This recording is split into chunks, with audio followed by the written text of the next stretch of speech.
L'idole du parc, Daniel Riolo sarcastique, une nouvelle fois Marco Verratti. Daniel Riolo n'est pas du genre à avoir la langue dans sa poche et quand il s'agit de Marco Verratti. Il faut bien avouer qu'il a souvent la dent dure.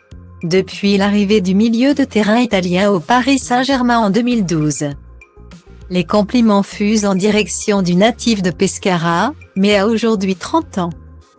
Force est de constater qu'il n'a pas vraiment progressé, ni permis à son équipe de s'imposer en Ligue des Champions. Pourtant, celui que l'on surnomme le Petit Hibou est considéré comme l'un des chouchous du Parc des Princes, où il est acclamé à chacune de ses apparitions.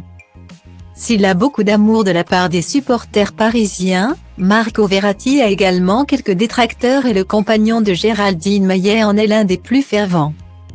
Depuis des années maintenant, il ne cesse de blâmer le mari de Jessica Eddy, arguant qu'il ne permettra jamais au PSG de passer un cap et d'enfin remporter la Coupe d'Europe. Présent dans l'émission l'After Foot ce mercredi 11 janvier, il en a remis une couche en comparant l'Italien à un autre joueur qui performe en ce moment et qui évolue pour le club rival de l'Olympique de Marseille.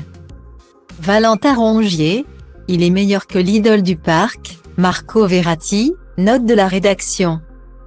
Je prends n'importe qui sur ce débat, assure Daniel Riolo.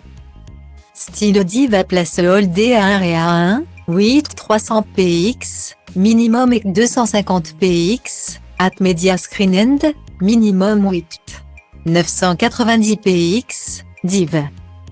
A place Holdé à 1 et à 1, 8 620 px, minimum et 350 px, style.